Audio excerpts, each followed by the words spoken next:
Guys, എന്തൊക്കെയുണ്ട് വിശേഷം? സുഖമാണോ? എക്സാം സ്റ്റഡി വ്ളോഗൊന്നും ഇവിടെ തീർന്നിട്ടില്ല ഗായ്സ്. ഞാൻ 8 ദിവസമായി ഇപ്പോൾ വീഡിയോ ഇട്ടിട്ട്. എക്സാമൊക്കെ അങ്ങ് കഴിഞ്ഞിട്ട് സുഖമായിട്ട് ഫോണിൽ കളിക്കായിരുന്നു. കുറേ ബാക്ക്ലോഗ്സും പെൻഡിങ് ആയിട്ടുണ്ട്. അപ്പോൾ നമ്മൾ വിഷയത്തിൽ നിന്ന് തെന്നി മാറുന്നു.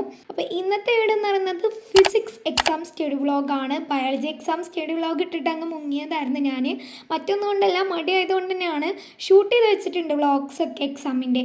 ബട്ട് അപ്ലോഡ് ആക്കാനുള്ളൊരു മടി, അതായത് എഡിറ്റ് ചെയ്തിട്ട് അപ്ലോഡ് ആക്കണേ. അപ്പോൾ നമ്മൾ വിഷയത്തിൽ നിന്ന് തെന്നി മാറുന്നു. അപ്പോൾ നമ്മൾ ഫിസിക്സ് എക്സാം ആയിരുന്നു. അങ്ങനെ ഇനി ഒരു 3 എക്സാം മാത്രമുള്ളൂ എന്ന് ഞാൻ പറഞ്ഞ് സമാധാനിപ്പിക്കായിരുന്നു. എനിക്കാണെങ്കിൽ എക്സാമിന് പഠിക്കാൻ, ഈ ഒരു എക്സാമിന് പഠിക്കാൻ എനിക്ക് ഒട്ടും മൂടുണ്ടായിരുന്നില്ല.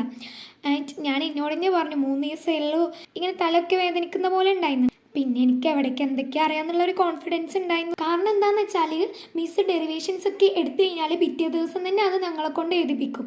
ഫസ്റ്റ് 5 മിനിറ്റ് ഇത് എഴുതിപ്പിക്കാനുള്ള സമയമാണ്. അങ്ങനെ അത് എഴുതുമ്പോൾ നമ്മൾ പഠിച്ചെങ്ങാണ്ട് പോവുകയും ചെയ്യും. പിന്നെ ഇത് നമ്മൾ എക്സാമൊക്കെ ആകുമ്പോൾ നമുക്ക് കുറച്ചും കൂടി ഓർമ്മ വയ്ക്കും.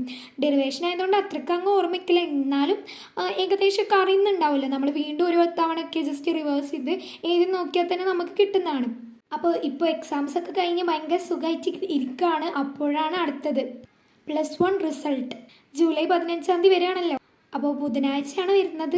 അന്നാണെങ്കിൽ സ്കൂളും ഉണ്ട്. ഇഷ്ടമില്ലാത്ത കാര്യം എന്ന് വെച്ചാൽ സ്കൂൾ മേ ബി ഉച്ചയ്ക്ക് വിടുന്നുണ്ടാവും റിസൾട്ട് നോക്കാൻ വേണ്ടിയിട്ട്. എന്നാലും എനിക്ക് പേടിയാവുന്നു. പിറ്റേ ദിവസം സ്കൂളിലൊക്കെ പോകണ്ടേ, അന്ന് തന്നെ റിസൾട്ട് വന്നാൽ മതിയായിരുന്നു. അതായത് കഴിഞ്ഞ മാസം വരുമെന്ന് പറഞ്ഞ് ഡേറ്റൊക്കെ ഫിക്സ് ആക്കി വെച്ചതായിരുന്നല്ലോ. എന്തായാലും ഇനിയിപ്പോൾ ബുധനാഴ്ച കാണാം. അപ്പോൾ നിങ്ങൾക്ക് റിസൾട്ടിനെ കുറിച്ച് വലിയ പ്രതീക്ഷയൊക്കെ ഉണ്ടെങ്കിൽ താഴെ കമൻറ്റ് ചെയ്യും. വീണ്ടും നമ്മൾ വിഷയത്തിൽ നിന്ന് തെന്നി മാറുന്നു. നമ്മൾ ഫിസിക്സ് എക്സാമിന് വേണ്ടിയിട്ട് പഠിക്കുകയാണ്. അപ്പോൾ ഞാൻ ആദ്യം തന്നെ പേൾ വീഡിയോസ് കണ്ടിട്ടാണ് പഠിക്കുന്നത്. അപ്പം എൻ്റെ എക്സാം സ്റ്റഡി വ്ളോഗ്സൊക്കെ കണ്ടവർക്കറിയാം, ഞാൻ പേൾ വീഡിയോസ് കണ്ടിട്ടപ്പോൾ അധികം പഠിക്കാറുള്ളത്. കാരണം എന്താണെന്ന് വെച്ചിട്ടുണ്ടെങ്കിൽ ഭയങ്കര യൂസ്ഫുൾ ആട്ടോ ഈ ഒരു പേൾ വീഡിയോ എന്ന് പറയുന്നത്. മറ്റ് ക്ലാസ്സുകളൊക്കെ 1.5 അവർ ഉണ്ടെന്നുണ്ടെങ്കിൽ ഇത് ജസ്റ്റ് ഒരു ടോപ്പിക്ക് 1 പാർട്ട്, അതും കുറച്ച് മിനിറ്റിനുള്ളിൽ നമുക്ക് കവർ ചെയ്തെക്കുക എന്നുള്ളതാണ് ബെറ്റർ തിങ് എന്ന് പറയുന്നത്. അപ്പോൾ എനിക്ക് ഭയങ്കര ഇഷ്ടമായി. പേൾ വീഡിയോസ് ഭയങ്കര ക്ലിയർ ആയിട്ട് മനസ്സിലാവുന്നുണ്ട്. പ്രത്യേകിച്ച് നമ്മൾ റെക്കോർഡ് ക്ലാസ്സും കൂടി കണ്ടിട്ടാണ് കാണുന്നതെങ്കിൽ ആൻഡ് സ്കൂളത്തെയും കൂടി കിട്ടുന്നുണ്ടല്ലോ, അങ്ങനെ കണ്ടിട്ടാണ് പഠിക്കുന്നത്. ഇന്നാണ് എനിക്ക് പഠിക്കാൻ ഒട്ടും മൂടില്ല.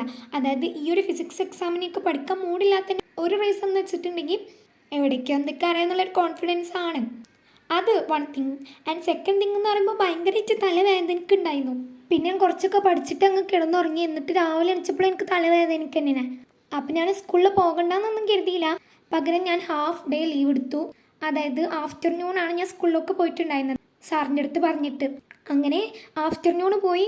എക്സാം വരുന്നത് ഈവനിങ് സ്കൂളൊക്കെ വിടുന്ന സമയത്താണ്. അതായത് ഒരു പീരീഡ് ഇല്ലാതെ അതിൻ്റെ പകരം നമുക്ക് എക്സാം 1 ഹവറിൻ്റെ എക്സാമാണ്. എക്സാം എന്ന് പറഞ്ഞാൽ നമ്മുടെ സ്കൂളത്തെ സാർമാർ ടീച്ചേഴ്സൊക്കെ ഇടുന്നതാണ്. ഈസിയുള്ള എക്സാം തന്നെയാണ്. 1 ചാപ്റ്റർ മാത്രമുള്ളല്ലോ ഇപ്പോൾ നിലവിൽ എടുത്തിട്ട്. ഇനിയിപ്പോൾ ഇത് എല്ലാ മന്തിലും ഉണ്ടാവും. അങ്ങനെ ഞാൻ ആഫ്റ്റർനൂൺ പോയപ്പോൾ എനിക്ക് ആഫ്റ്റർനൂണുള്ള പീരീഡും കിട്ടി. അതേപോലെ എക്സാം എഴുതാൻ പറ്റി. എക്സാം എന്തായാലും ഞാൻ എഴുതണം എന്ന് കരുതിയതായിരുന്നു. കാരണം എക്സാം എഴുതി നോക്കിയാലേ നമ്മൾ എത്രത്തോളം റെഡി ആയി എന്ന് നമുക്ക് മനസ്സിലാക്കാൻ പറ്റുള്ളൂ. അങ്ങനെ എക്സാമൊക്കെ എഴുതി വന്നു. ഇനിയിപ്പോൾ അടുത്ത എക്സാമിന് വേണ്ടി പഠിക്കണം.